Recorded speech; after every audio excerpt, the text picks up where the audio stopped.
नमस्कार, आप देख रहे हैं वार्तिक टीवी और मैं हूं सुभाष शर्मा। वार्तिक टीवी के इस खास कार्यक्रम सियासी चाल भूचाल में आप सबका स्वागत है। जैसा कि आप जानते हैं, वार्तिक टीवी का ये विशेष कार्यक्रम है, स्पेशल फीचर है, जिसमें हम राजनीति को डिस्कस करते हैं और साथ ही उन तमाम मुद्दों को हाईलाइट करते हुए एनालिसिस करते हैं जिन मुद्दों ने इस सप्ताह में अपनी एक चर्चा को जन्म दिया है, हाईलाइट बनाई है, हेडलाइन बनाई है और राजनीतिक गलियारों में इन चर्चाओं ने किस स्वरूप में, किस तरह से टिप्पणियां पाई हैं, किस तरह से लोग सोच रहे हैं, सीनियर लोग क्या सोच रहे हैं, स्ट्रेटेजिस्ट क्या सोच रहे हैं, इन सब बातों को लेकर यह प्रोग्राम सियासी चाल भूचाल हम आपके समक्ष लेकर आते हैं। और हमेशा की तरह हमारे साथ इस प्रोग्राम में हमारे गेस्ट हैं राजनीति में चाणक्य कहलाने वाले पूर्व मंत्री और राजनीति में 6 दशक तक यानी लगभग 60 साल से लगातार सक्रिय रहने वाले, छात्र जीवन से लगाकर और चुनावी राजनीति तक बहुत लंबा चौड़ा अनुभव रखने वाले और कई तरह के उतार चढ़ाव देखने वाले चंद्रराजजीत सिंघवी हमारे साथ हैं। हम सिंघवी साहब का स्वागत करते हैं और इसके बाद कार्यक्रम को आगे बढ़ाते हैं। सिंघवी साहब, स्वागत है। नमस्कार। नमस्कार सुभाष जी, बहुत बहुत नमस्कार जी। तो हमने सुना है कि आप गुजरात यात्रा से लौट रहे हैं, तो गुजरात में किस तरह का चुनावी माहौल आपने देखा है, क्या स्थितियां चल रही हैं और आपका किस तरह का अनुभव इस यात्रा में रहा है गुजरात के खास तौर पर चुनावी माहौल को लेकर? मैं गुजरात गया था और 4-5 दिन वहां रहा और मुझे बड़ा सौभाग्य मिला कि वहां के सभी लोकप्रिय चैनलों ने मेरे इंटरव्यू लिए। कई सवाल हुए, कई जवाब हुए, पर एक बात तय हो गई, उस सब सवाल जवाबों के उत्तर को समझने के बाद कि गुजरात में चुनाव है ही नहीं, केवल और केवल भारतीय जनता पार्टी नजर आती है। पहले कभी कांग्रेस टक्कर में आती थी, जब गुजरात का शेरे है कांग्रेस अहमद पटेल जिंदा था। अब तो वो भी नजर नहीं आ रही है। मरी मरी कांग्रेस, डरी डरी कांग्रेस, भागती भागती कांग्रेस, यही नजर आ रही है। और कांग्रेस के मुंह से लाट टपकती है जब कांग्रेसी ये कहते हैं कि हमारी अच्छी स्थिति है। कहाँ है तुम्हारी अच्छी स्थिति? गुजरात के लोग बहुत समझदार हैं। वो इस चुनाव को 2 चुनाव के रूप में एक साथ देखते हैं, दिल्ली और अहमदाबाद।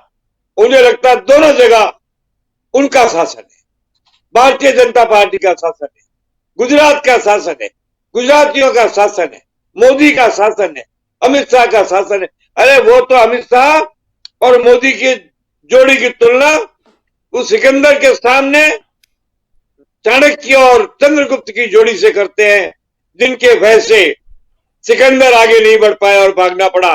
आज उसी जोड़ी के भय से पाकिस्तान और चीन हिंदुस्तान की ओर आंख उठाकर नहीं देखते हैं। आज गुजरात के लोग जानते हैं कि उनकी सूखी और बंजर जमीन पर बिजली पैदा हो रही है। वो जानते हैं कि यहां पर मोदी के आने के बाद में जो दंगाई गुजरात था वो शांत गुजरात बन गया है। एक मात्र कहीं संघर्ष की बात नहीं है, कहीं एक मात्र लड़ाई की बात नहीं है, झगड़े की बात नहीं है, सांप्रदायिकता की बात नहीं है। वो ये जानता है गुजराती कि जब तक नरेंद्र मोदी जिंदा है, भारत की राजधानी दिल्ली के ऊपर भी सुपीरियर राजधानी अहमदाबाद की है। इसलिए वहां पर तो केवल कांग्रेस है ही नहीं, भाजपा ही भाजपा है। कुछ जगह सूरत, बड़ौदा साइड में आप पार्टी ने घुसपैठ करने की कोशिश की है, मगर उसका कोई रिजल्ट आना नहीं है। आप पार्टी की अपनी व्यवस्था ही नहीं है, इसलिए आप पार्टी वोट कटुआ का काम तो करेगी, पर वोट किसके काटेगी? वो वोट काटेगी कांग्रेस के। वो जो फ्री बिजली और फ्री पानी की बातें हर जगह करती है, जो केजरीवाल का मूल मंत्र है, वह मंत्र अगर गुजरात ने दिया, आप बताइए, समृद्ध गुजराती, शानदार गुजराती, जीवन में ठाट से रहने वाला गुजराती, धनोपार्जक गुजराती, उद्योगपति गुजराती, वो इन लालच में आएगा। इन लालच में वही तबका आएगा जो कांग्रेस के समाजवादी का तबका है। इसलिए जो नुकसान करेगी आप पार्टी कांग्रेस का करेगी। भारतीय जनता पार्टी को 130 से कम सीट नहीं मिलेगी, ये मेरा दावा है। और क्या चाहते हो आप जानना? मैं गुजरात के प्रवासियों से मिला, वहां के मारवाड़ी समाज से मिला, वहां के व्यापारियों से मिला, सबके मन में एक ही बात है, we want Modi to rule India, therefore Modi and we have to rule Gujarat. ये उनकी भावना है, ये उनकी इच्छा है, ये उनकी अपेक्षा है। इसलिए मेरी दृढ़ मान्यता है कि गुजरात के चुनाव में कांग्रेस बहुत बुरी तरह पराजित होने वाली है। वैसे तो कांग्रेस की हालत यही खराब है। राजस्थान में जो कांग्रेस की दुर्गति है, करीब करीब वैसी दुर्गति गुजरात में भी है। अब राजस्थान से 4-5 चुटपैयों को भेजा है, स्टार प्रचारक बना, वो किसका प्रचार करेंगे? गुजराती जानते नहीं, गुजराती समझते नहीं, गुजराती को जानते नहीं, गुजरात को जानते नहीं, गुजरात को पहचानते नहीं, गुजरात से उनका रिश्ता नहीं, गुजरात से उनका संबंध नहीं। इसलिए वहां का गुजराती इस बात पर हंसता है कि ये किनको भेज दिया यहाँ पर। ऐसा लगता है पुलिवरों के साम्राज्य पर लिल्लू पुटिन हमला कर रहे हैं। इसका कोई अर्थ नहीं है। निश्चित रूप से 100% भारतीय जनता पार्टी गुजरात में बहुत बड़ी बहुमत से जीतेगी। मैंने जहां जहां इंटरव्यू दिए, मुझसे भी सवाल पूछे गए, मगर इतने संतुष्ट होकर के गए पूछने वाले उन पत्रकारों ने उसको हेडलाइन में खूब दिखाया और सब लोग मान गए कि मेरा कैलकुलेशन 130 सीट का 100% सही है। राइट। आपको ये जैसे 3 दशक में भारतीय जनता पार्टी वहां लगातार रूल में है, तो कहीं कोई इनकम्बेंसी का भी इफेक्ट दिखा क्या? कोई प्रभाव दिखता है इस तरह का? नहीं, वहां तो इनकम एंटी इनकम्बेंसी नहीं, प्रो इनकम्बेंसी है। गुजरात ने 3 दशक में जो वहां प्राप्त किया है वो पॉजिटिव है, नेगेटिव है ही नहीं। गुजरात ने कभी कल्पना की थी कि वो इस हद तक समृद्धशाली हो जाएगा कि उसके चंद लोग विश्व श्रेणी में आ जाएंगे? इसलिए इनका एंटी इनकम्बेंसी कब होती है? जब सरकार असफल होती है। जब सरकार सफल होती है, काम अच्छे होते हैं तो पुरस्कृत होती है। जब सरकार को जनता पुरस्कृत करती है तो एंटी इनकम्बेंसी नहीं होती है। मैं आपको एक बात खुली तौर पर बता रहा हूं कि गुजरात का मानस किसी हालत में नरेंद्र मोदी के इन भुजाओं को और टांगों को जो गुजरात में स्थित है कमजोर नहीं होने देगा। वहां चुनाव कोई लड़ ही नहीं रहा है, केवल नरेंद्र मोदी का नाम लड़ रहा है, अमित शाह का नाम लड़ रहा है। ये चाणक्य और चंद्रगुप्त की जोड़ी किसी भी हालत के अंदर गुजरात के अंदर भाजपा को कमजोर नहीं होने देगी। तो आपको लगता है कि गुजरात में प्राइड ऑफ गुजरात जो नरेंद्र मोदी माने जाते हैं उसका असर साफ तौर पर दिखाई दे रहा है, ग्राउंड लेवल पर दिखाई दे रहा है। अब जिस तरह के आम आदमी पार्टी की जो तैयारी चल रही है उसमें आपको कोई असर वहां यात्रा के दौरान, जो आपने भी खुद ने कहा कि सूरत के आसपास में और बड़ौदा के जो इलाके हैं, इसकी क्या वजह लगती है आपको? सूरत के आसपास और बड़ौदा के आसपास में क्यों आम आदमी देखो, पहले तो आम पार्टी ने घुसने की कोशिश की आदिवासी क्षेत्रों में। वहां छोटू भाई वसावा के साथ उनकी मैत्री बैठी नहीं। छोटू भाई का मन कांग्रेस की ओर हो गया, उनको 2 सीटें जीतनी है बाप और बेटे की, वो बैठा नहीं। अब आप ही बताइए कि आम आदमी पार्टी का आधार क्या है? अरे आम पार्टी का मुख्यमंत्री का दावेदार जय मोदी बोलता है, जिसको वो संभावित मुख्यमंत्री का दावेदार बोलता है, कहां से बनेगा? तो 10-5 सीटों का ही पता नहीं तो बहुमत कहां से आएगा? इसके बावजूद भी उस व्यक्ति ने बड़ी तारीफ करके कहा है, मोदी की योग्यता की प्रशंसा की है। यानी आम आदमी पार्टी का मुखड़ा ही मोदी की जय जयकार कर रहा है, तो उनको कहां से कुछ मिलेगा? आम आदमी पार्टी वोट काटेगी, ये बात तय है। पहली बार है, बधाई की पात्र है कि वो घुस तो गई। उम्मीदवार तो खड़े किए, उम्मीदवार मिल तो गए, चुनाव में आ गए, चल रहे हैं, दौड़ रहे हैं। अरे अगर 5-7 हजार वोट भी लाते हैं तो कांग्रेस की तो 10-20 सीट को ले ही डूबेंगे। यही आम आदमी पार्टी का स्थिति है, इसके अलावा कोई स्थिति नहीं। राइट। तो ये आम आदमी पार्टी के बारे में जो रणनीतिक जो चुनावी रणनीति को समझते हैं वहां के लोकल, और जो अखबारों में हम पढ़ रहे हैं, मीडिया रिपोर्ट्स आ रही हैं, उसमें माना जा रहा है कि जो अहमद पटेल के जो लोग थे, जो करीब सुन्नी मुसलमान माने जाते हैं, 6.5% के आसपास गुजरात में उनकी संख्या है। बाकी जो मुसलमान हैं, टोटल 10% के आसपास मुसलमानों का वोट बैंक है। इसमें से जो शिया हैं, बाकी जो दूसरे सेक्ट हैं, वो यदि हम अलग कर दें, उनको नहीं देते। वोहरा मुसलमान भी जो है वो कट्टर नहीं है, वो भी इनके साथ नहीं आने वाले हैं। वो बीजेपी को प्रो बीजेपी भी हैं, उनमें से बहुत सारे लोग। सुन्नी जो मुसलमान हैं उनकी संख्या करीब 6.5% की गुजरात में मानी जाती है। तो क्या लगता है आपको कि ये जो अब एंटी बीजेपी का जो सुन्नी मुसलमानों का स्लोगन है, जिसमें इनके मौलाना भी कहते रहते हैं, इसमें ये वोट बैंक क्या आम आदमी पार्टी कांग्रेस से झटक पाएगी क्या? अरे साहब, जो जहां जीतने के लिए कम से कम 35-40 वोट परसेंट वोट चाहिए, वहां इन 6% के छक्कों से क्या होगा? इससे क्या लाभ होगा? वोट तो काटेंगे। जब मैंने कहा कि आम आदमी पार्टी कठुआ वोटर के अलावा कोई स्थिति नहीं बना पाएगी, तो मैंने सोच समझ के कहा है। ऐसा कद्दावर नेता इनका कोई है ही नहीं वहां पर, जिसको इन्होंने क्रिएट किया हो, जिसको इन्होंने माना हो। जब कोई कद्दावर नेता है नहीं, पार्टी का आधार है नहीं, संगठन है नहीं, मौजूदगी है नहीं, तो फिर आम आदमी पार्टी का इतना करना भी मैं बड़ी बात मानता हूं कि वो कुछ लोगों के वोट ले जाएगी, कुछ आदिवासियों के भी ले जाएगी, मगर इससे होता कुछ नहीं है। ये वोट इतने ही है, जहां कहीं 5-7-10 हजार वोट से कांग्रेस हारती थी, वो 20,000 वोट से हार जाएगी। इसके अलावा आम आदमी पार्टी का वहां पर न कोई लक्ष्य है, न उद्देश्य है, न गणित है, न अंक गणित है, न उनको कुछ मिलने वाला है। ठीक बात है। तो गुजरात चुनाव में जिस तरह की स्थिति है उसमें आपको ये लगता है कि एक साइड है, वन साइडेड मामला है और भारतीय जनता पार्टी को बढ़त मिल रही है, आपको लगती है। जब चुनाव की बात चल रही है तो एक उपचुनाव के बारे में बात कर लेते हैं और खास तौर पर यह बात जुड़ी हुई है राजस्थान से, जो आपकी कर्मभूमि भी है। हम कांग्रेस की पॉलिटिक्स के ऊपर भी आएंगे, लेकिन इससे पहले जब चुनावी दंगल की बात चल रही है तो गुजरात चुनाव में वसुंधरा राजे मुख्यमंत्री जो रही राजस्थान की आपके यहाँ, इसमें इतनी बड़ी लीडर होने के बावजूद गुजरात में उनको नहीं भेजा गया और सरदार शहर का जो उपचुनाव है उसमें उनको लगाया गया है। इसके पीछे कोई आपको गणित दिखाई देती है या कि वसुंधरा जी का कद कमजोर करने की बात है इसमें? और दूसरा कोई नहीं दिखाई देती उपचुनाव जो है उसकी क्या गणित आपको दिखाई देती है? वसुंधरा जी को इस उपचुनाव में जाना ही नहीं चाहिए। एकाध छुटपुट चुनाव के लायक ही है क्या उनका व्यक्तित्व? मनुष्य अपने व्यक्तित्व को सुम बनाकर गिरा देता है और फिर उसके साथ में 39 आदमी और बना दिए गए। 40 की टीम जा रही है वहां, पिंचा को खड़ा कर दिया भवनलाल के बेटे को हराने के लिए। भवनलाल एक विधायक ही जो था, मंत्री भी नहीं था। उसके बेटे की मृत्यु के बाद उसकी मृत्यु के बाद उसके बेटे के सामने अशोक पिंचा को खड़ा किया है, जो पहले भी विधायक रह चुका है। ये क्षेत्र चंदमल बैत का क्षेत्र रहा है ज्यादातर। ये जैन समाज का बहुत बड़ा गढ़ है। अब वसुंधरा जाए चाहे और कोई जाए, मैं मानता हूं अशोक पिंचा की स्थिति तो भारी रहेगी। वो इनके कारण नहीं रहेगी जो लोग जा रहे हैं। इन छिटपइयों की जरूरत नहीं है वहां पर। वहां का जैन समाज बहुत सक्षम है और पिंचा जैन और वो भी ओसवाल जैन है। सरदार शहर जैनों की राजधानी है। यहाँ चंदमल का परिवार राज करता था। चंदमल का सर्वाधिक बहुमूल्य था। चंदमल जब तक जिंदा था सरदार शहर में उनकी दाग थी। उसका लाभ मिलेगा, बीजेपी उम्मीदवार को मिलेगा। अब इनको बेच के क्या करना चाहते हैं? ये कोई 6ठी उंगली, 7वीं उंगली, 8वीं उंगलियों की तरह जाएंगे। कौन तो भाषण देगा इनका, कौन सुनेगा, क्या करेगा? दिया 4 मंत्री लगा दिए। अब मंत्रियों को पूछे छुटपइयों की तरह काम करना, क्या यही इनका कर्तव्य है?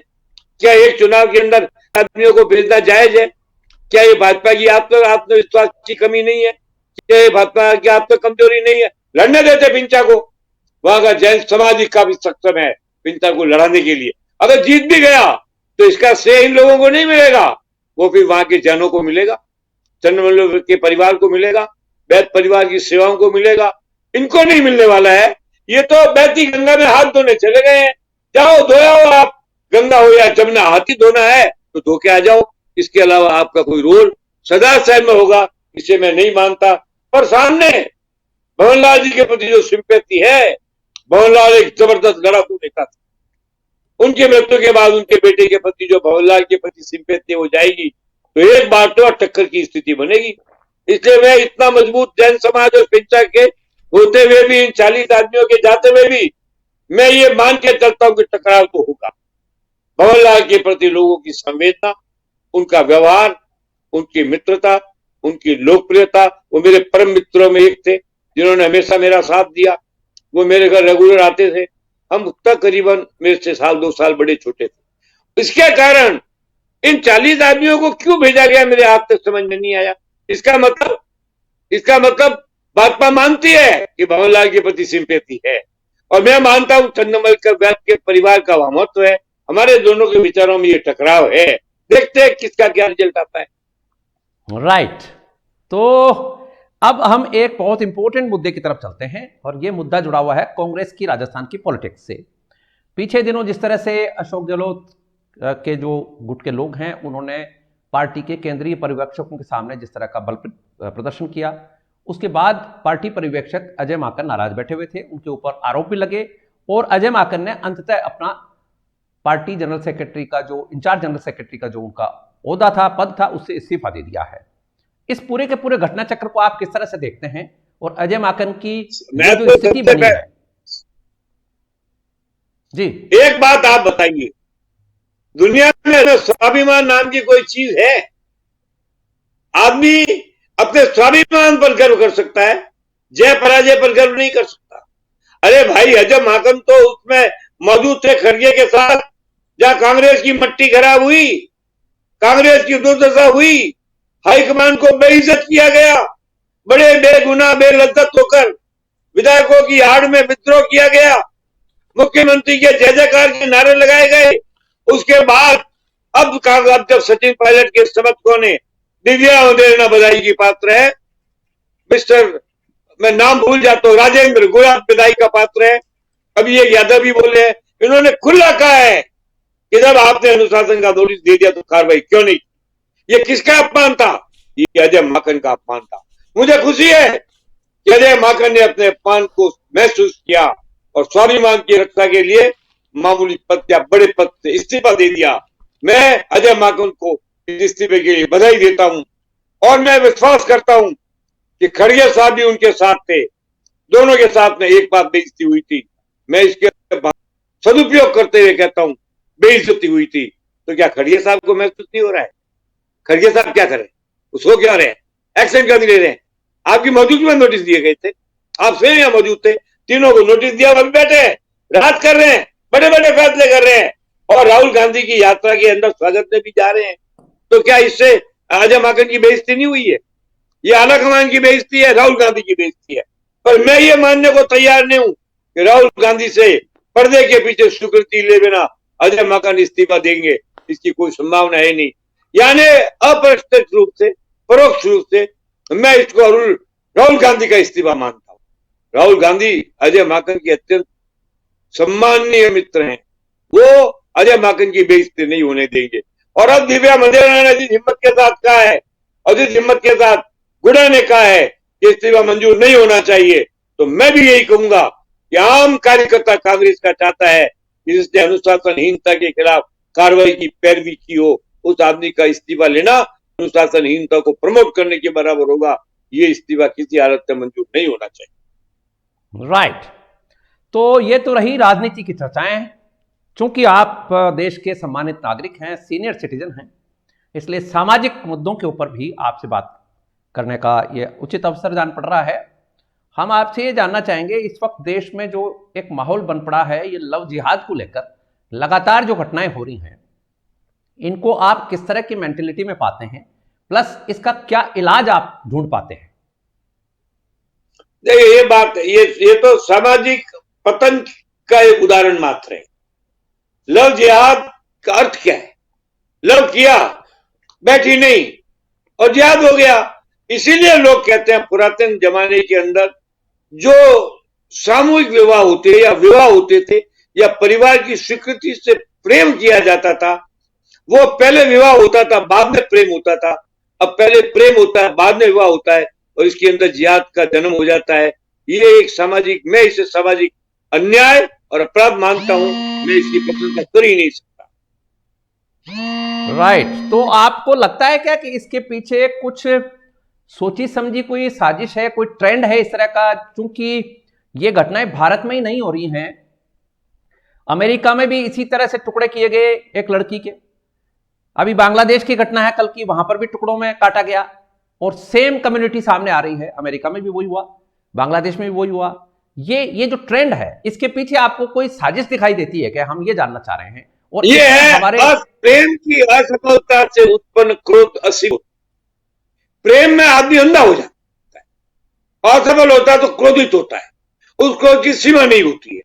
क्रोध की सीमा नहीं होती तो गलत फैसले करता है, गलत फैसले करता है तो काट पीट करता है, प्रतिशोध की भावना पर आ जाता है।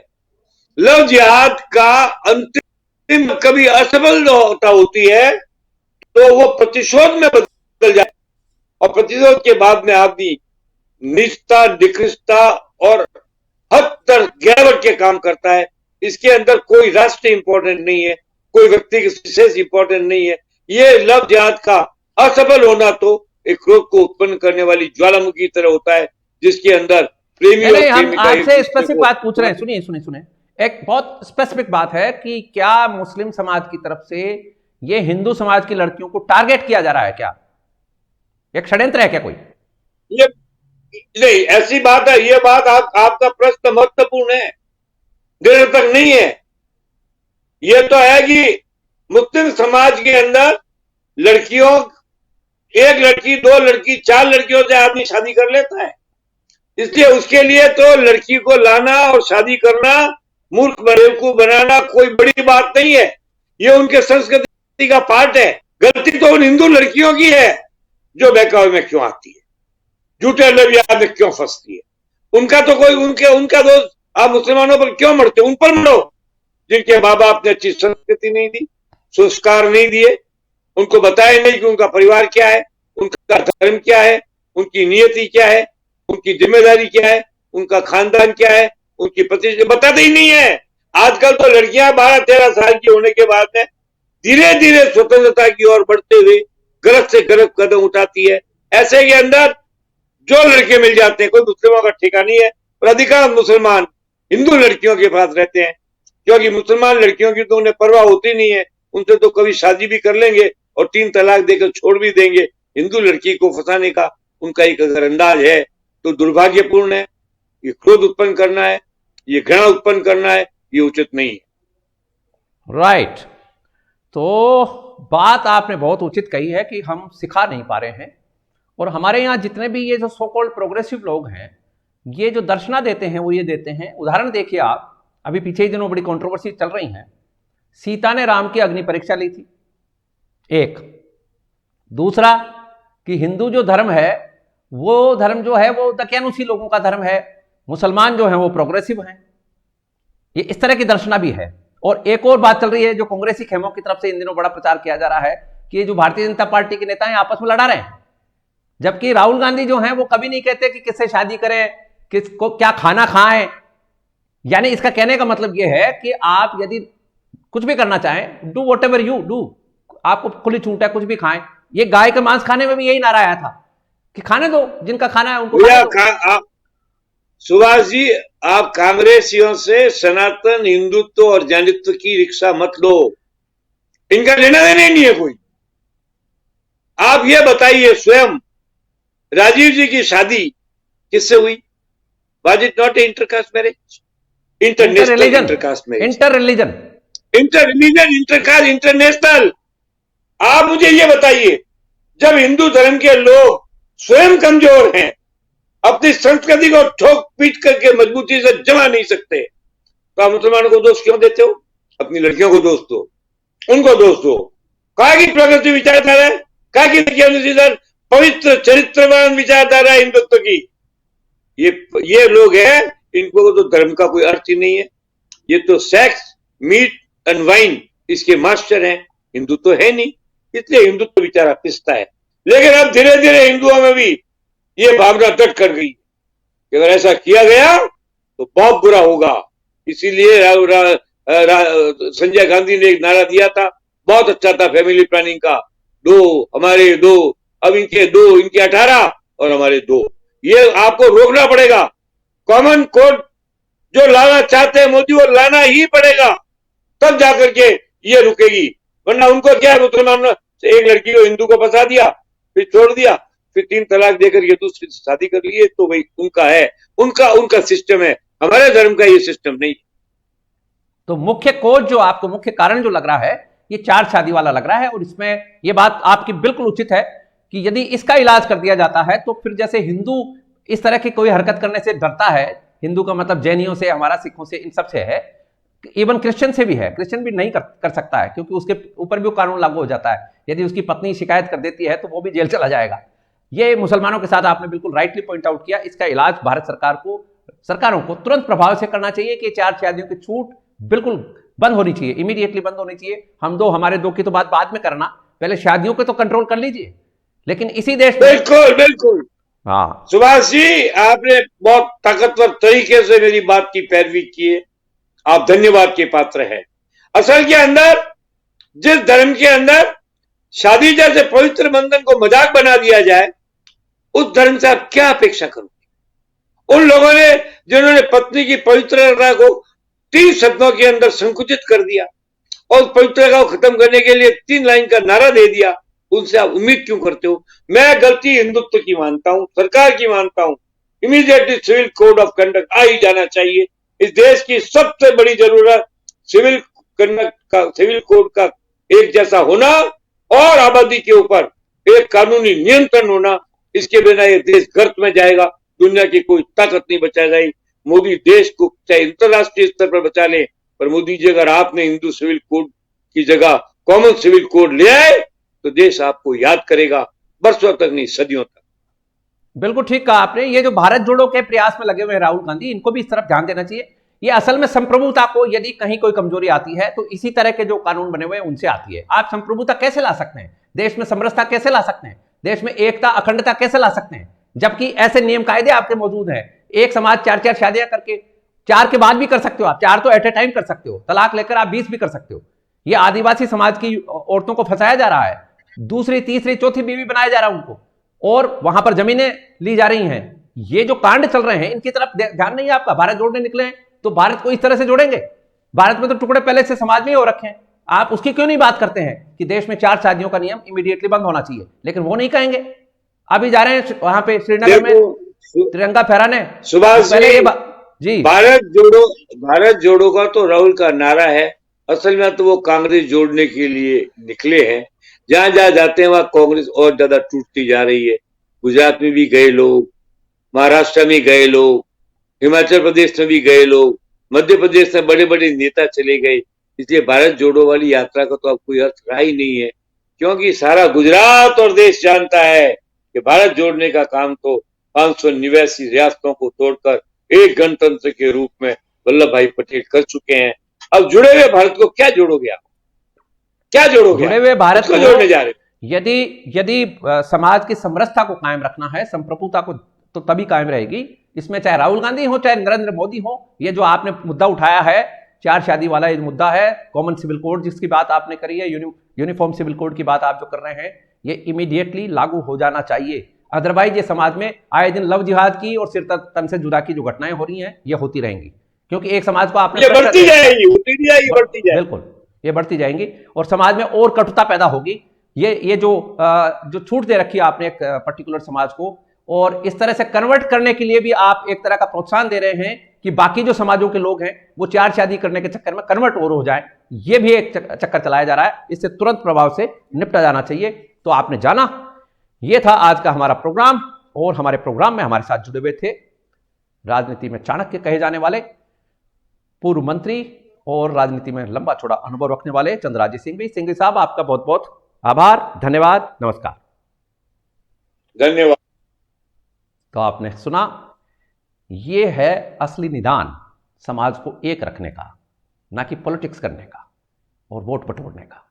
समाज को यदि आप देश के रूप में एक रखना चाहते हैं तो फिर समाज के ये जो मुद्दे हैं, जो कंट्रोवर्शियल मुद्दे हैं, जो जिनकी वजह से बहुत सारी जो आपदाएं सामने आती हैं, बहुत सारी घटनाएं दुर्घटनाएं सामने आती हैं, इनको इमीडिएटली डील विद करने का साहस भी आपकी पॉलिटिक्स में होना चाहिए।